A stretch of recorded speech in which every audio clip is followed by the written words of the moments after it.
رسول اللہ صلی اللہ علیہ وآلہ وسلم نے کہا جان لو اس میں کچھ شک نہیں دجال ہوگا،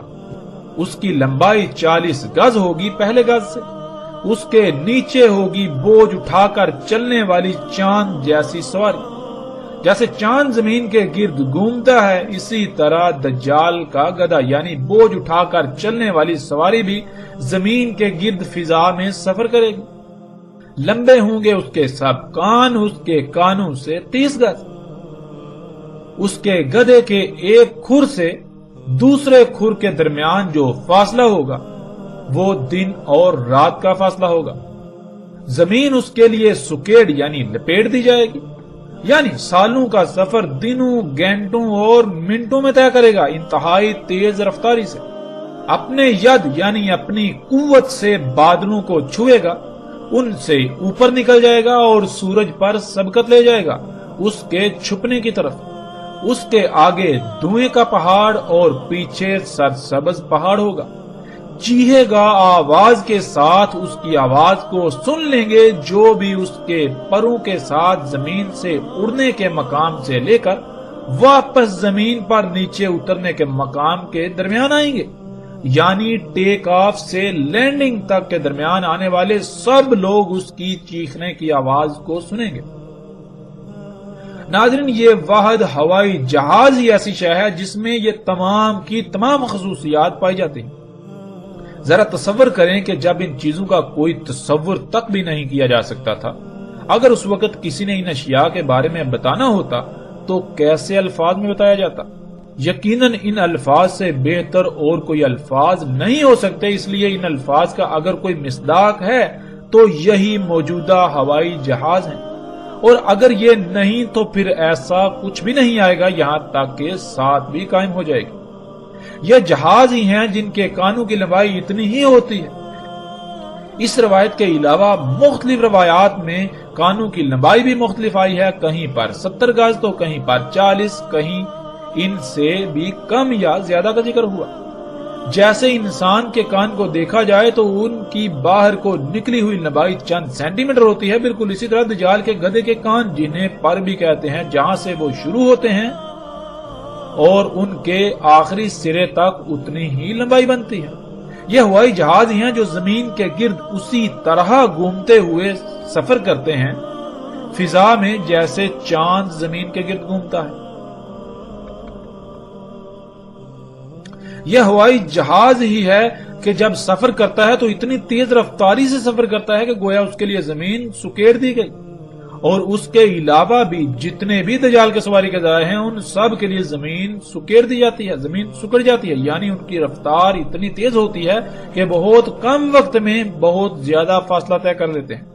یہ ہوائی جہاز ہی ہے کہ اس کے ایک کھر یعنی جہاں سے وہ اوپر اڑتا ہے وہاں سے لے کر دوسرے کھر تک، یعنی جہاں وہ واپس نیچے زمین پر اترتا ہے تو دن اور رات کا فاصلہ ہوتا ہے۔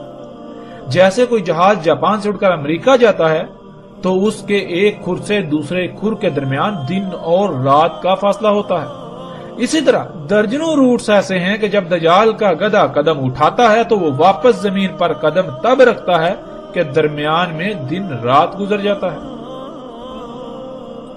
ناظرین، یہی جہاز ہی ہے جو اپنی قوت کے ساتھ نہ صرف بادلوں کو چھوتا ہے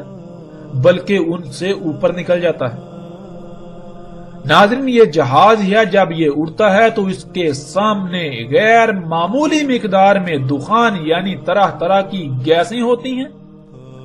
اس کے پیچھے سرسبز پہاڑ ہوتے ہیں، یعنی زمین کے جو سرسبز پہاڑ ہیں وہ اس کے پیچھے ہوتے ہیں اور بادلوں کے پہاڑ اس کے آگے ہوتے ہیں۔ اور آج موجودہ دور میں بہت بڑی مقدار میں فیکٹریوں اور گاڑیوں وغیرہ سے خارج ہونے والے طرح طرح کے زہریلی دھوئیں سے آسمان یعنی فضا بھر چکی ہے۔ یوں سامنے نہ صرف بادلوں کا پہاڑ جو بالکل دھوئیں کی طرح نظر آتا ہے وہ ہوتا ہے، بلکہ سامنے حقیقی دھوئیں کا پہاڑ ہوتا ہے، یعنی غیر معمولی مقدار میں دخان ہوتا ہے، طرح طرح کی زہریلی گیسیں ہوتی ہیں یا طرح طرح کی مختلف گیسیں ہوتی ہیں، غیر معمولی مقدار میں دعا۔ ناظرین، یہ جہاز ہی ہے جو مسلسل زوردار اور گرجدار آواز میں چیختا ہے اور اس کے اڑنے کے مقام سے لے کر واپس نیچے اترنے تک کے درمیان سب لوگ اس کی گرجدار آواز کو سن لیتے ہیں،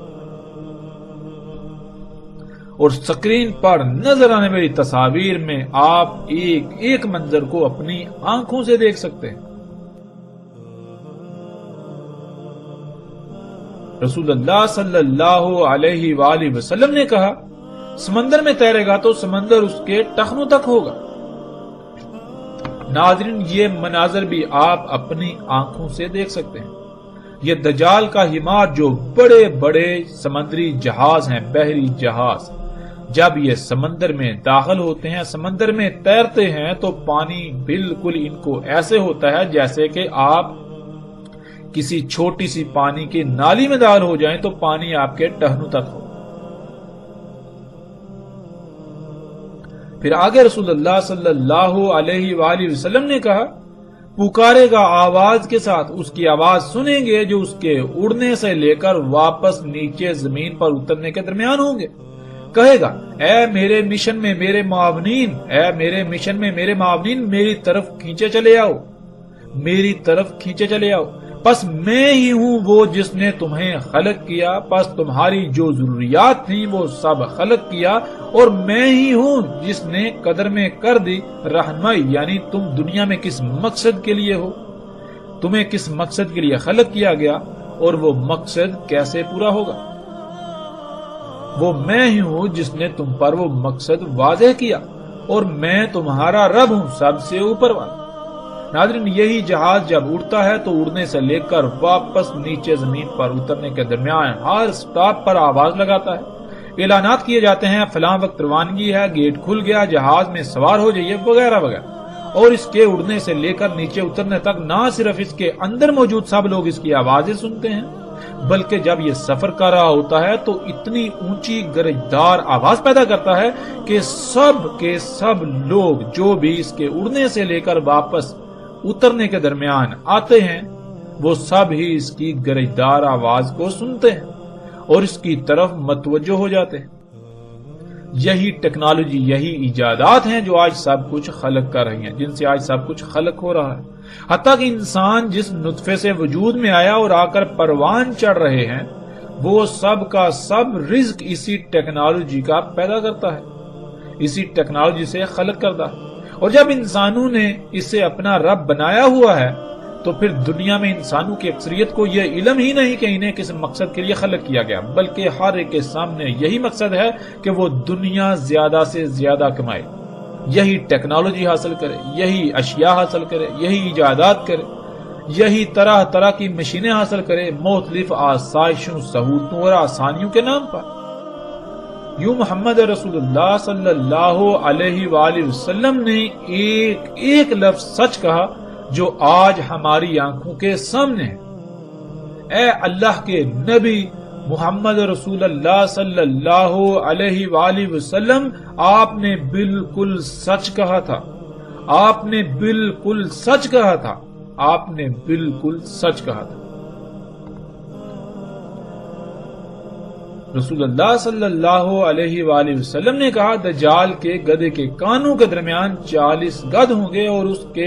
گدھے کا روٹ ہوگا 3 یوم کا فاصلہ۔ سمندر میں داخل ہوگا اپنی سامان اٹھا کر سفر کرنے والی سواری پر۔ کہا بالکل ایسے ہی داخل ہوگا جیسے داخل ہوتے ہو تم اپنے گھوڑے پہ سوار ہو کر کھیتوں کو سیراب کرنے والی نہر میں۔ یعنی ناظرین، جیسے آپ کھیتوں کو سیراب کرنے والی کسی کھال میں، جو پانی کی کھال ہوتی ہے، نالی ہوتی ہے، اس میں داخل ہوں گھوڑے پر سوار ہوگا تو گھوڑے کو کتنا پانی ہوگا۔ بالکل اسی طرح دجال کا حمار یعنی دجال کا سواری کا ذریعہ جب دجال کو اٹھا کر انہی طرح طرح کی مخلوقات کو اپنے اوپر سوار کر کے سمندر میں سفر کرے گا، اس میں چلے گا، اس میں داخل ہوگا، تو سمندر کا پانی اسے ایسے ہی ہوگا جیسے تم کھیتوں کو سیراب کرنے والی نہر یعنی کھال میں داخل ہوتے ہو گھوڑے پر سوار ہو کر۔